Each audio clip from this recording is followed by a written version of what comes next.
Salam sejahtera, saya Olivia Christie, ini Inspirasi TVS. Berpegang kepada prinsip ikan di laut, bukan seekor, itulah ibarat rezeki di muka bumi ini. Menjadi kunci kejayaan utama kepada Rimawati Hamdi yang berjaya membuka pusat taman didikan kanak-kanak pada usia muda sejak 10 tahun lalu. Berbekalkan semangat kental dan berani mengambil risiko, anak kelahiran Kampung Igan, Sarawak ini mampu bergelar usahawan muda apabila berjaya membuka 2 buah pusat taman didikan kanak-kanak yang terletak di tengah-tengah Bandaraya Johor Bahru.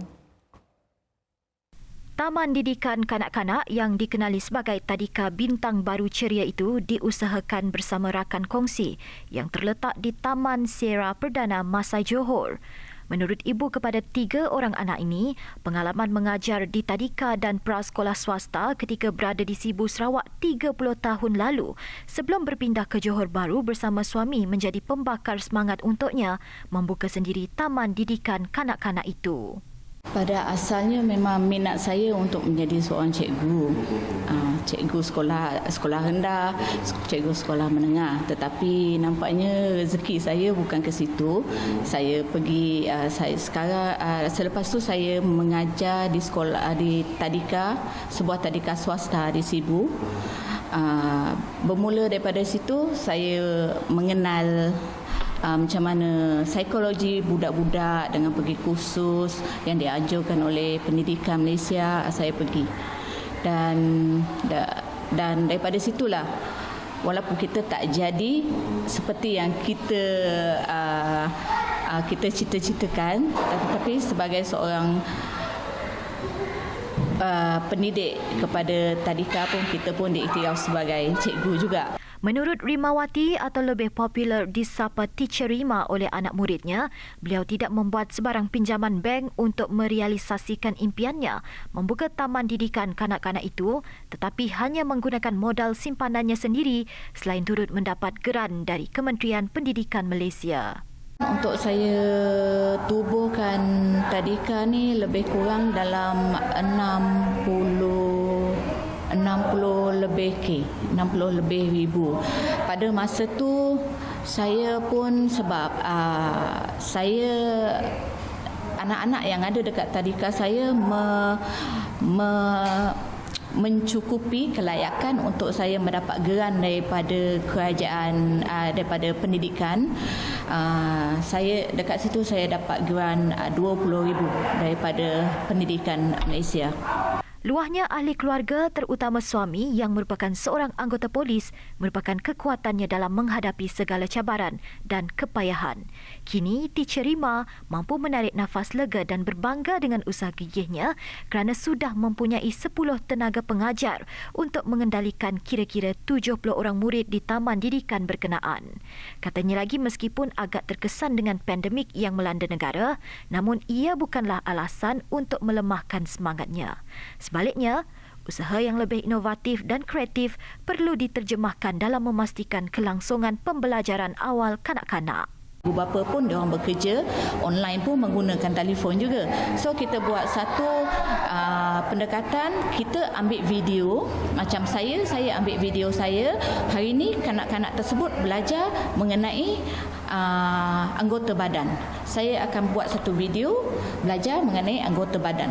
So bila ibu bapa balik bekerja, diorang boleh tunjukkan video tersebut kepada anak-anak diorang. Jadi diorang akan belajar. Berhubung dengan pematuhan prosedur operasi standard SOP, pihaknya telah pun bersiap sedia seperti ditetapkan kerajaan. Antaranya menetapkan penjarakan sosial 1 meter selain memastikan murid itu dalam keadaan sihat sebelum masuk ke tadika berkenaan.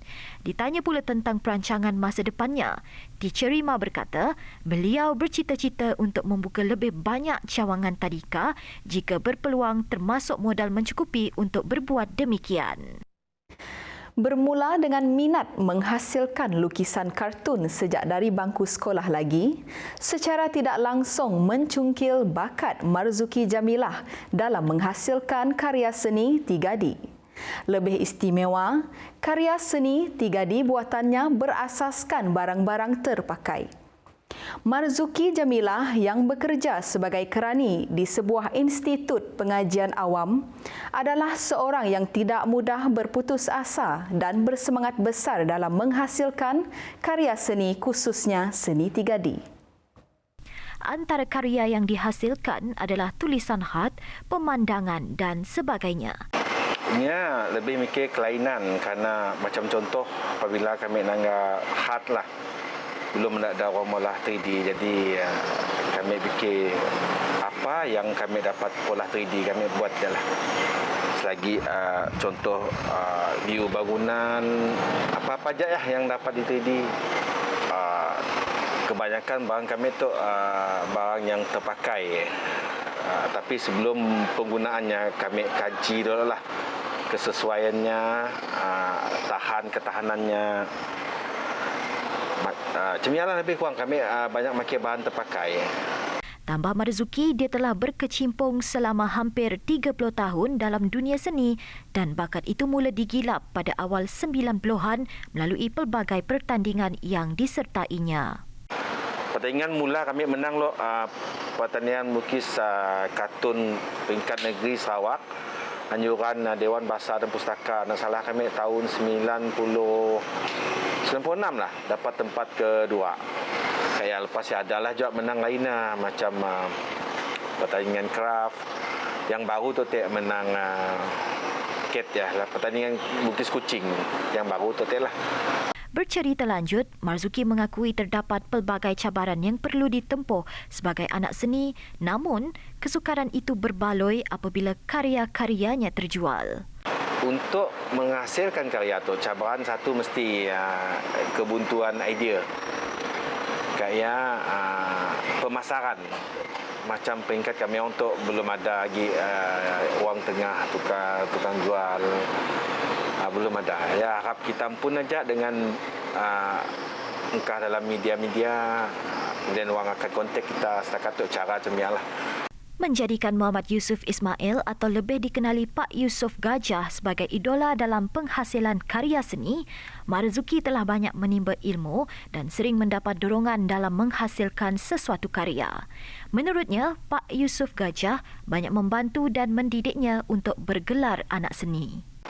Setelah berkenalan dengan seorang artis Pak Usuf Gajah, ayalah yang banyak beri dorongan kami, ngajar kami, kerana sedangkan kami saya ada asas senian tu nak. Jadi nyalah banyak ngajar kami cara-cara mewarna macam-macam lah. Kami tempat rujuk kami lah sebenarnya. Ya, salah seorang idola kami. Tambah Marzuki, dia berharap agar peminat seni terus berkarya dengan hasil karya seni masing-masing bagi menarik minat orang ramai sekaligus menjadikan seni sebagai salah satu tarikan pelancongan. Selain itu, satu tempat khas seperti pasar seni perlu diwujudkan pada masa akan datang bagi menempatkan penggiat seni tempatan untuk mempamerkan hasil karya mereka.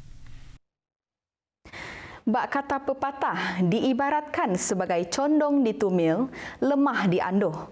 Walaupun sibuk dengan tugasan harian sebagai barisan hadapan, Dr. Prakash yang juga pengasas klinik SPK Group sanggup turun padang bersama-sama kaki tangannya untuk membantu masyarakat yang terkesan akibat banjir yang berlaku di Kelantan baru-baru ini.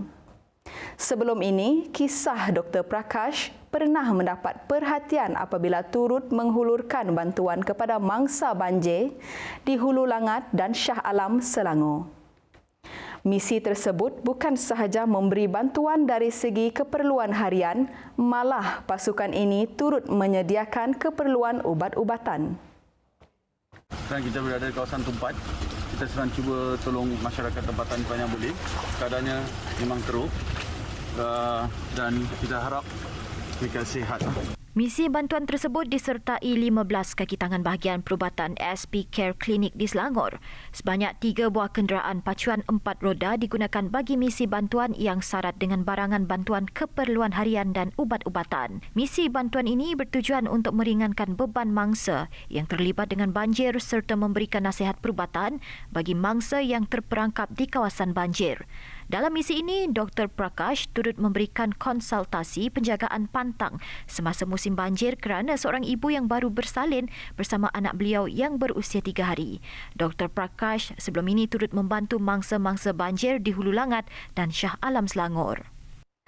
Sekian sahaja Inspirasi TVS untuk hari ini. Saya Olivia Christie, salam hormat dan selamat malam.